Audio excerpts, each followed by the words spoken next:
Activity यार friends. तो आशा है कि सभी लोग बड़े आमोद और प्रमोद के साथ इस पर्व को मना रहे होंगे साथियों, क्योंकि अभी थोड़ा देर शाम के थोड़ी देर बाद मुझे कहीं निकलना है, कुछ निजी कार्यक्रम है, तो इसलिए मैंने कहा कि समय रहते, सुबह मैंने बोला भी था कि बहुत से लोगों के द्वारा ये परीक्षा की जाती है कि जो प्राइवेट विद्यालयों में आरटी के साथ जो 25% बच्चों को, जो हमारे अपवंचित वर्ग हैं या कमजोर वर्ग हैं, आपको पता आरटी अधिनियम 2009 12(1)(c) के तहत जो है आपने देखा कि लगभग प्रत्येक बहुत ऐसे जो मान्यता प्राप्त प्राइवेट विद्यालय हैं उनमें हमारे अपवंचित वर्ग और ऑब्लिक कमजोर वर्ग दोनों अलग अलग चीजें, दोनों का क्राइटेरिया भी दोनों का अलग अलग है, नॉर्म्स दोनों के अलग अलग हैं, उस पर हम लोग चर्चा करेंगे साथियों। तो उस पर जो है 25% वर्ष 2026-27 के लिए ऑनलाइन जो आवेदन मांग लिए गए हैं। बहुत से लोग ऐसे, मैंने सुबह भी कहा था कि अपनी मूल आवश्यकता की पूर्ति के लिए ग्रामीण क्षेत्र से शहरों की ओर, क्योंकि ग्रामीण में तो अधिकांशतः राजकीय विद्यालय ही हैं, अब शहरों की ओर उन्होंने रूप तो कर दिया है, पर यहां पर राजकीय विद्यालय थोड़ा सा डिस्टेंस में है, अगर कहीं पर थोड़ा दूरी में होने पर भी तो यहां पर गाड़ियों ज्यादा रहने के कारण कन्वेंस ज्यादा रहता है, ऐसे में थोड़ा अभाव सिक्योरिटी के पर्पज से आसपास कोई नियरेस्ट विद्यालय वो चाहते हैं। तो ऐसी स्थिति में साथियों मैंने कहा कि वर्ष 2026-27 के लिए जो है ऑनलाइन फॉर्म मांग लिए गए हैं।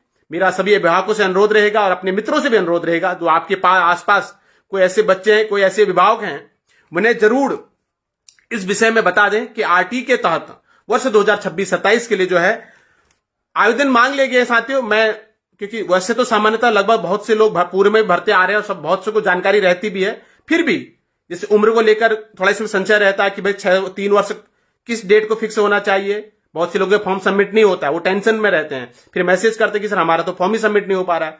तो उसमें एक इशू डेट ऑफ बर्थ को लेकर रहता है।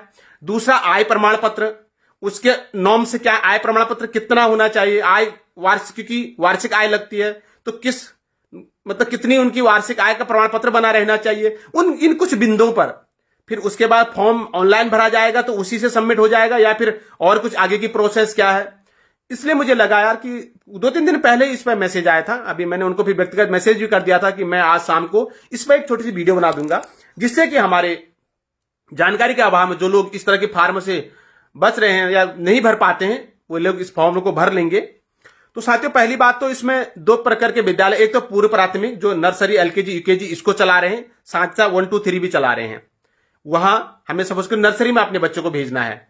एक है जो हम माना सपोज के लिए फर्स्ट में भेज रहे हैं। तो दोनों की स्थितियां मैं बता दूं कि दोनों की जन्मतिथि 30 जून 2026 को, 30 जून 2026 को जिस बच्चे ने नर्सरी में एडमिशन लेना है उसको, बड़े ध्यान से सुनेगा, जिस बच्चे को नर्सरी में एडमिशन लेना है उसको 30 जून 2026 को 3 वर्ष पूरे होने चाहिए, और जिस बच्चे को फर्स्ट क्लास में एडमिशन लेना है उसको भी 30 जून 2026 को 6 साल हुए, 6 ईयर कंप्लीट हुए रहने चाहिए। ठीक है, नर्सरी के लिए 3 ईयर कंप्लीट 30 जून को, और फर्स्ट क्लास में यानी 1 में जाने के लिए उसको 30 जून को 6 साल पूरे होने चाहिए। और यह गणना साथियों किसी अन्य आधार पर नहीं, आधार कार्ड के आधार पर नहीं, सिर्फ बच्चे के जन्म तिथि जो उसका जन्म प्रमाण पत्र है उसके आधार पर निश्चित की जाएगी। ये भी नॉर्म्स में लिखा हुआ है। तो जन्म प्रमाण पत्र सबका बना होगा, इसमें कोई दिक्कत की बात ऐसी नहीं है, और उसमें जन्म प्रमाण पत्र लगेगा भी। अब आप जैसे ही जो इसकी RT online.ek.gov पर आप जाएंगे, या आप आसपास के आपके यहां पर कहीं पर CSC सेंटर होंगे, या आपके ऐसे कोई मित्र जो मोबाइल के माध्यम से, लैपटॉप के माध्यम से इस कार्य में आपकी सहायता कर सकते हैं, RT online.gov.in, इस पर आप लोग जैसे ही फॉर्म भरेंगे साथियों, उसके बाद क्योंकि पूरा फॉर्म भर जाएगा, कंप्लीट आपका प्रोसेस हो जाएगा, उसके बाद साथियों बहुत इंपॉर्टेंट बात यह है कि आपको इस पूरे जो आपका पंजीकरण प्रपत्र निकलेगा, प्रिंट आउट होगा, उसके साथ साथ आपको किन किन फॉर्मों को, किन किन प्रमाण पत्र को लेकर कहां जाना है वो भी मैं बता दूं। देखिए जैसे पहले प्रमाण पत्र क्या क्या जाएंगे इस पर चर्चा करते हैं, उसके बाद ये कहां जमा होगा इस पर चर्चा करते हैं। पंजीकरण प्रपत्र आप लोग निकाल लेंगे, मैंने थोड़ा सा इसको बना भी रखा है क्योंकि बहुत सी चीजें फिर ऐसा होता है ऑनलाइन पर कहीं पर कोई माइनर चीजें ऐसी भूल हो जाती है तो बाद में लोग फिर उनका फॉर्म सबमिट रहना नहीं छूट जाता, तो ऐसे मैंने बिल्कुल सिस्टम के साथ एक बना लिया कि भाई किन किन चीजों हम लोग चर्चा करेंगे।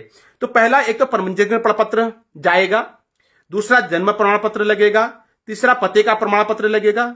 सपोज के लिए अब आपका पता तो गांव का है लेकिन आप यहां रह रहे तो यहां आपके पास राशन कार्ड, आधार कुछ तो होगा ऐसा। उसके बाद आय प्रमाण पत्र लगेगा। आय के लिए मैं बताऊंगा अपवंचित वर्ग के लिए क्या है और कमजोर वर्ग के लिए क्या है, उस पर भी हम चर्चा करेंगे।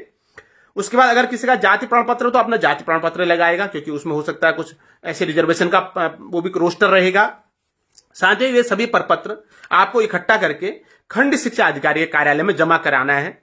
बीओ को, जिसको ब्लॉक एजुकेशन ऑफिसर कहा जाता है, डिप्टी बीओ या बीओ कोई ना कोई वहां पर रहेगा, उनको आप इसको वहां जमा कराएंगे। वहां से प्राप्त रसीद आप अनिवार्य रूप से लेंगे, बिल्कुल प्राप्त रसीद लेनी है। जो आपका पंजीकरण प्रमाण पत्र होगा इसकी फोटोकॉपी करा लेना और उसमें मोहर लगा लाना कि इन्होंने ये फॉर्म भरा है करके। यहां तक क्लियर हो गया। अब बात करते साथियों, जो अपवंचित वर्ग है उनके लिए आय का क्या प्रावधान है और जो कमजोर वर्ग है उनके लिए आय का क्या प्रावधान है। देखो, अपवंचित वर्ग में जैसे कौन कौन से लोग आते हैं, एसटी, एससी शेड्यूल कास्ट जो होती है, एसटी शेड्यूल ट्राइब वाली जो कास्ट होती है, एससी, एसटी, ओबीसी, अनाथ बच्चे, दिव्यांग बच्चे, इस तरह के जो लोग होते हैं ये सब, एक मिनट बेटा, ये सब जो है उस क्या हुआ है, एक मिनट रुक जाओ, मैं लायक हूं बेटा। इस तरह के जो चीजें हैं ये इनके लिए जो वार्षिक आय है, इन लोगों के लिए जो अपवंचित वर्ग मारे, इनके लिए जो है 80, हाँ क्या हो बता, अभी आ रही, रुको मैं लायक हूं बेटा, 1 मिनट, ठीक है। तो इसके लिए आपको जो है 80,000 से कम आपकी वार्षिक आय होनी चाहिए। इस चीज का सभी लोग ध्यान रखेंगे कि जो एससी, एसटी, ओबीसी, अनाथ और दिव्यांग इस तरह के जो लोग हैं अपवंचित वर्ग के अंतर्गत साथियों, इनका जो वार्षिक आय होनी चाहिए, वो प्रमाण पत्र जो बनेगा वो 80,000 या उससे कम का बनेगा। उसके बाद कमजोर वर्ग में, जैसे हम कमजोर वर्ग में किसको बोल मानते हैं हम लोग, जैसे अंत्योदय वाले जिनका राशन कार्ड होता है, जिनका बीपीएल का राशन कार्ड होता है, तो उनके लिए जो वार्षिक आय होनी चाहिए वो 55,000 से कम की बनी रहनी चाहिए।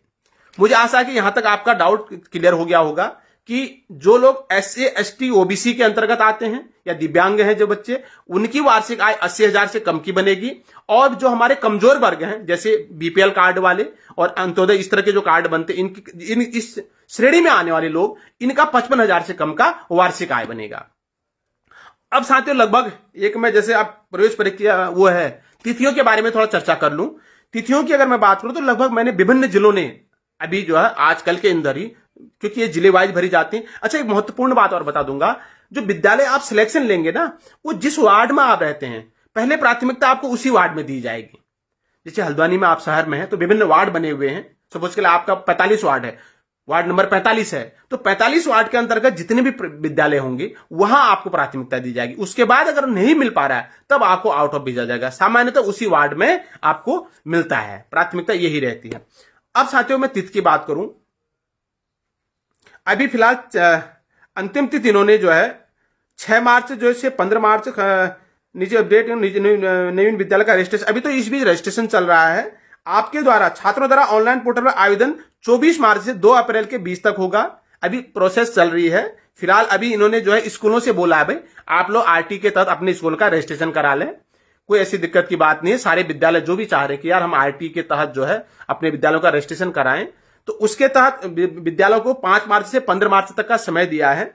जैसे ही प्रोसेस पूरी हो जाती उसके बाद फिर सीटों का सत्यापन होगा कि इनके विद्यालय, माना हमारे विद्यालय 25, क्योंकि प्रत्येक क्लास का 25% होना चाहिए प्रत्येक क्लास का, उस हिसाब से आप लोग जो फॉर्म भरेंगे साथियों, जैसे विभिन्न जो लगभग 23-24 मार्च के आसपास से ये फॉर्म भरने शुरू हो जाएंगे।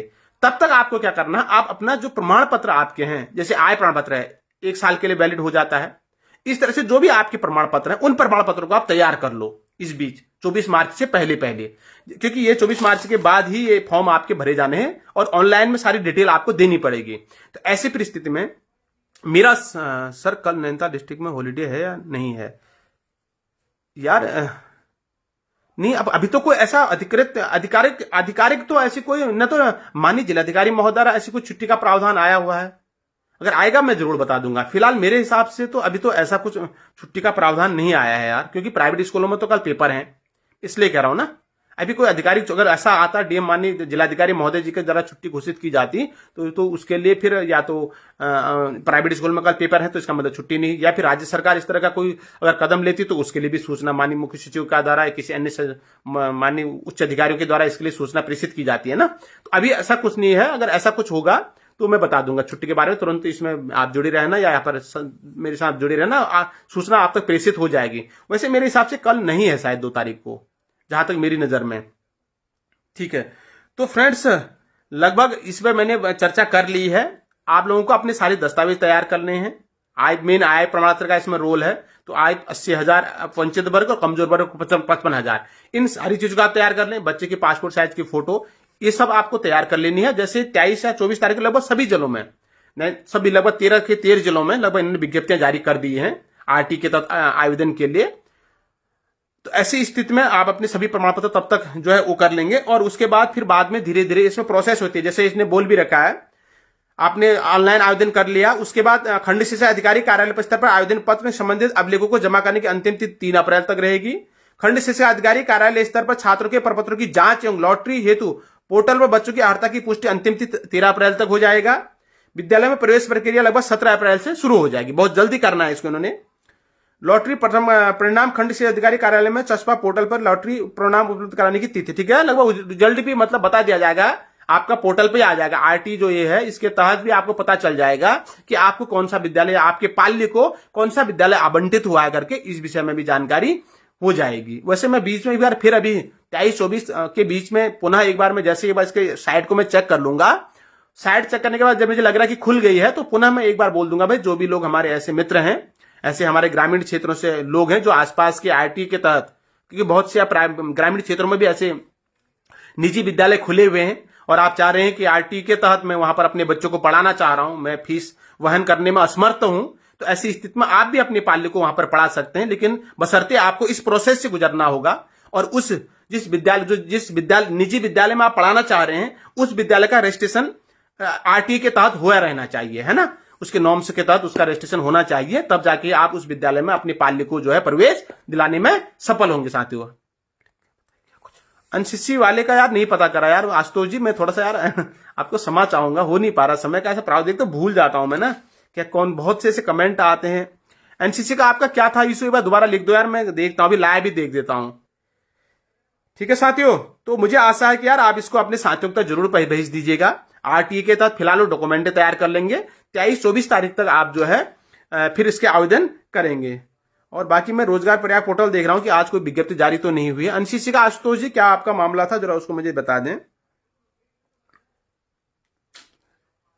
आजकल लगाकर लोग सभी लोग होलियों में व्यस्त हैं, बिजी हैं, मतलब होना भी चाहिए साथियों, रंगों का त्योहार और पूरे साल भर में एक बार आता है, तो ऐसी स्थिति में बड़े आमोद और प्रमोद के साथ, बड़े हर्ष और उल्लास के साथ, बड़ी उमंग के साथ इस तरह के पर्वों को मनाना चाहिए। और मैंने पूर्व में भी आपसे कहा कि ये हमारे पूर्वजों द्वारा एक विरासत के रूप में हमें इस तरह के त्योहार संजो कर दिए हुए हैं, तो हमारा परम कर्तव्य बनता है कि हम इसी तरह इन पर्वों को आने वाली पीढ़ियों को एक विरासत के रूप में देके जाएं।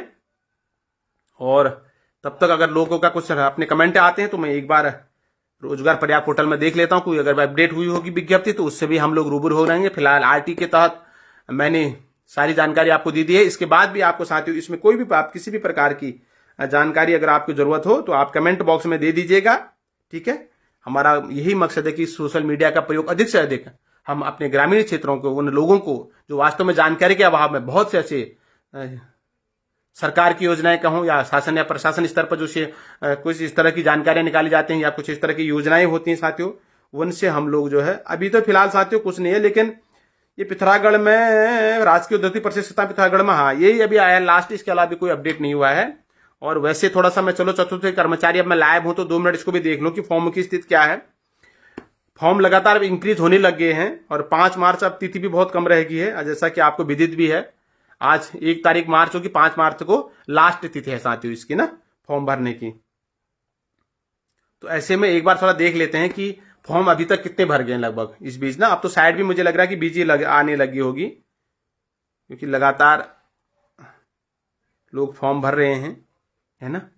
और पूर्व में मैंने कहा था कि अगर आपके आसपास आपके मित्र, आपके परिवार में कोई 5th पास भी है तो आप रोजगार प्रयाग पोर्टल में जरूर उनका जो है रजिस्ट्रेशन करवाएं। साथियों अगर मैं आज बात करूं तो उत्तरकाशी में लगभग 5,639 ऑनलाइन आवेदन कर दिए गए हैं। और मैं रुद्रप्रयाग की बात करूं तो लगभग 2,546 लोगों ने ऑनलाइन आवेदन कर दिया है। और उसके बाद अगर टिहरी गढ़वाल की मैं बात करूं तो लगभग 4,836 लोगों ने ऑनलाइन आवेदन कर दिया है। और अगर मैं उधम सिंह नगर की बात करूं तो 3,592 लोगों ने ऑनलाइन आवेदन कर दिया है। और मैं पिथौरागढ़ की बात करूं तो पिथौरागढ़ में लगभग 5766 लोगों ने ऑनलाइन आवेदन कर लिया है। और पौड़ी गढ़वाल की अगर मैं बात करूं तो लगभग 4432 लोगों ने ऑनलाइन आवेदन कर लिया है। नैनीताल की अगर मैं बात करूं तो लगभग 3380 लोगों ने ऑनलाइन आवेदन कर लिया है। और हरिद्वार की अगर मैं बात करूं तो लगभग 2768 लोगों ने ऑनलाइन आवेदन कर लिया है। देहरादून की मैं बात करूं तो लगभग 2232 लोगों ने ऑनलाइन आवेदन कर लिया है। चंपावत की मैं बात करूं लगभग 2365 लोगों ने ऑनलाइन आवेदन कर लिया है। कुछ जिले और बच रहे साथियों, इसको भी मैं जानकारी दे दूं, हो सकता है आपने देख भी लिया हो। चमोली की अगर मैं बात करूं तो लगभग 4650 लोगों ने ऑनलाइन आवेदन कर लिया है। और अगर मैं अल्मोड़ा की बात करूं तो लगभग 4486 लोगों ने ऑनलाइन आवेदन कर लिया है। अगर मैं बागेश्वर की बात करूं तो लगभग 2525 लोगों ने ऑनलाइन आवेदन कर लिया है। और अगर मैं इतने हैं, बाकी जो ड्राइवर की भर्ती आए थे उत्तराखंड राज्य ग्रामीण आजीविका मिशन के तहत साथियों मैंने पूर्व में भी कहा था, एक तो 13 डिस्ट्रिक्ट कोऑर्डिनेटर की विज्ञप्ति जारी हुई है, दूसरा ब्लॉक वाइज भी है। तो डिस्ट्रिक्ट कोऑर्डिनेटरों का वेतनमान 40,000 रुपये है और ब्लॉक वाइज जो रखे जाने उनका वेतनमान 25,000 रुपये है। तो इसको आप लोग देख लीजिएगा। लगभग यहां भी अभी 72 पदों पर डिस्ट्रिक्ट कोऑर्डिनेटर के लिए आवेदन कर दिए गए हैं। और लगभग जो उत्तराखंड राज्य ग्रामीण आजीविका मिशन ग्राम्य विकास विभाग, इसमें जो ब्लॉक वाइज 95 पदों पर विज्ञप्ति जारी हुई थी, उसके लिए लगभग 200 लोगों ने आवेदन कर लिया है। और बाकी वीर माधो सिंह भंडारी टेक्नोलॉजी, यहां ड्राइवर की जो भर्ती आई थी उसके लिए लगभग 18,000 वेतनमान था, 8 लोगों ने आवेदन कर लिया है। और बाकी तो ये जो औद्योगिक प्रशिक्षण पिथौरागढ़ में चतुर्थ श्रेणी कर्मचारी के लगभग पूरे पिथौरागढ़ में जितने भी हमारे ITI हैं उन सभी में लगभग चतुर्थ श्रेणी कर्मचारी की विज्ञप्ति जारी हुई थी। तो उसमें लगभग 6, 7, 8 इस तरह से लोगों ने आवेदन कर लिए हैं। सर आपने एनसी वाला पता किया? अच्छा आशुतोष जी, 3 UK बटालियन उत्तरकाशी, ये क्या था 3 UK बटालियन उत्तरकाशी? मतलब क्या विज्ञप्ति आई थी पूर्व में इसकी? क्या पता करना है मुझे इसमें, ये थोड़ा मुझे बता दीजिए आशुतोष जी, फिर मैं नहीं तो अभी लाइव इसको बाद में देख लूंगा, है ना। अभी थोड़ा सा मुझे कुछ 2-3 कार्यक्रमों में शिरकत करने जाना है साथियों, और फिर देखते हैं समय का जैसा भी रहेगा। कल नई ऊर्जा नई जोश के साथ हम लोग पुनः आएंगे लाइव कुछ महत्वपूर्ण जानकारी को लेकर। केंद्रीय विद्यालय भीमताल में पुनः अगर कोई लोग लेट जुड़े हुए हों, केंद्रीय विद्यालय भीमताल में भी जो है संविदा के आधार पर भर्तियां होनी है, देख लीजिएगा, नजदीक का है अपना। हल्द्वानी से भी अप डाउन आराम से हो सकता है और वेतनमान भी फिलहाल ठीक मिलता है वहां पर भी, संविदा में भी। जो पढ़ने वाले बच्चे हैं ना, उनसे मेरा निवेदन ये रहेगा कि थोड़ा सा अगर इस तरह से आउटसोर्सिंग कोई अच्छी चीज, जो पढ़ाने वाला है या कोई ऑफिशियल वर्क है, अभी बहुत जल्दी मैं उस पर भी चर्चा करने वाला हूं, क्योंकि 27 फरवरी उसकी निकल गई है डेट। जो विभिन्न जिलों में, प्रत्येक जिलों में लगभग 15 से 20 लोग लेखाकार सहायक जो जनगणना के लिए हो रही थी ना, इस तरह के अकाउंट, उसके लिए हमने पूर्व में चर्चा की थी। बहुत जल्दी शायद उसकी भी विज्ञप्ति जारियां हो जाएंगी। उस पर भी अच्छा, हमारे पढ़ने वाले लोगों के लिए अच्छा है, वो थोड़ा सा हमारा आय का एक स्रोत हो जाता है और उसका हम अपने पढ़ाई के कार्यों पर उसको निवेश करने के लिए हमारा अच्छा हो जाएगा ना। उस पर भी हम लोग चर्चा करेंगे, ठीक है। तो साथियों फिलहाल आशुतोष जी आप मुझे अपनी डिटेल व्यक्तिगत भेज देना सर, वो क्लास के बारे में बता दो आप। नवीन पटवाल जी जरा बताएं क्या क्या बताना है उसमें आपको, 4th क्लास के बारे में क्या बताना है। अभी फिलहाल तो उसके फॉर्म 5 मार्च तक भरे जाने हैं, आज 1 मार्च को 2-3 दिन और रह गए हैं। मेरिट नहीं लगी, अच्छा अभी यार उसमें पता कैसे, वो फॉर्म भी उसका, या तो मुझे व्यक्तिगत कुछ उसका भेजना ना, मैं उसकी तब साइड में चेक कर पाऊंगा क्या इशू है। अब पहले आई होगी विज्ञप्ति, क्योंकि मेरे संज्ञान में नहीं है ये विज्ञप्ति कब जारी हुई थी ना, ये है। नवीन ये क्या कहते हैं आशुतोष जी, उस विषय में मेरे को जानकारी नहीं है, क्योंकि वो मेरे संज्ञान में नहीं आई विज्ञप्ति, कब आई, क्या उसकी प्रोसेस थी ना। आप मेरे को व्यक्तिगत रूप से उसका कुछ भेज देना, मैं साइड में चेक कर लूंगा। अगर कोई कॉन्टेक्ट नंबर है तो फोन करके पता कर लेंगे, जानकारी लेने में क्या दिक्कत है, ये है। तो फिलहाल अभी कुछ विभिन्न कार्यक्रमों में शिरकत करने जाना साथियों, और समय का थोड़ा अभाव होता भी है, कभी कभी हम आ पाते हैं इस तरह से, तो फिर कई आप लोगों की तरह ऐसे प्रेम करने वाले कई मित्र लोग हैं, थोड़ा समय का अभाव है यार साथियों। वास्तव में लगता है कि 24 घंटा काश 48 घंटे के बराबर होता, तो कुछ अन्य महत्वपूर्ण दायित्वों का निर्वहन किया जाता। तो फिलहाल सर उसमें परमानेंट रहेंगे फिर बाद में बाहर हो जाएंगे, ऐसा अभी कह पाना बड़ा असंभव है नवीन पटवाल जी। वैसे सामान्यतः तो ऐसा होता नहीं है, कोई भी सरकार ऐसा नहीं चाहती यार किसी भी कर्मचारी को इस तरह से करे करके ना, क्योंकि सबके अपने आय के स्रोत, सबके अपना परिवार चलता है इस तरह के आयों से, है ना। तो फिर इस तरह से मेरे को नहीं लगता है कि इस तरह से निकाल देंगे फिर भी, लेकिन मैं इसके लिए अधिकृत नहीं हूं कि कितने समय के लिए रखेंगे, क्या रखेंगे करके लिए ना, इसको बोलने के लिए मैं अधिकृत नहीं हूं। पर मैं विश्वास दिला रहा हूं, मतलब भरोसा दिला सकता हूं कि ऐसे नहीं रखने के बाद नहीं हटाएंगे, मतलब ना, ये है। तो अभी फिलहाल जो भी आपकी क्वेरीज होंगी साथियों कमेंट बॉक्स में दे दीजिएगा, और बड़े हर्ष और उल्लास, आमोद और प्रमोद के साथ आप इस तरह के पर्वों को मनाइए। खूब सोशल मीडिया में मैं देख रहा हूं हमारी लोक संस्कृति जो एक लोक पर्व है, ये विभिन्न राज्य, विभिन्न राष्ट्रीय स्तरों तक भी जा रहा है, और बड़ा अच्छा लगता है। इस तरह से हमारी संस्कृति का जब प्रचार प्रसार होता है और लोग देखते हैं कि देवभूमि उत्तराखंड में इसमें होली बड़े हर्ष और उल्लास के साथ मनाई जा रही है और विभिन्न लोग इस रंगारंग कार्यक्रमों भी इस बीच करते रहते हैं। कोई लोग अपने घरों में कर रहे हैं, कोई इस तरह से बैंकेट हॉलों में कार्यक्रम कर रहे हैं। कल हमको भी 2-3 बैंकेट हॉलों में जाना है मुझे भी, क्योंकि उन लोगों के द्वारा अपना कुछ निजी कार्यक्रम रखे हुए हैं। कल भी विगत भी कुछ 1-2 उद्घाटनों में था, हॉस्पिटल का उद्घाटन था, वहां भी इस तरह से थोड़ा बिजी लाइफ रहती है, सबको साथ देना जरूरी होता है। तो अभी फिलहाल क्योंकि विभिन्न कार्यक्रमों में जाना है तो अभी मैं सबको शुभ संध्या बोलता हूँ। शुभ रात्रि तो मैं नहीं बोलूंगा, क्योंकि रात की होलियां खेलो बड़े हर्ष और उल्लास के साथ। जहां नहीं लगती अपने घर में खेलें, बहुत बढ़िया है। त्योहार मनाना आपको आना चाहिए, खुश रहना अपने को आना चाहिए साथियों। खुशियां मनाने के कई तरीके हैं। जिस दिन आपको नहीं आएगा तो बड़ी महफिल में भी आप दुखी रहेंगे। तो इसलिए जैसी भी परिस्थितियां हैं उन परिस्थितियों में खुद को ढालना सीखना है और उसमें खुश रहने का प्रयास करना है। तो पुनः अभी शुभ संध्या बोलता हूं। बड़े हर्ष और उल्लास के साथ इस पर्व को मनाइए और कोई भी आपके काम की खबरें रहेंगी आपके बीच जरूर लेकर आऊंगा। तो फिलहाल शुभ संध्या, नमन और बंदन।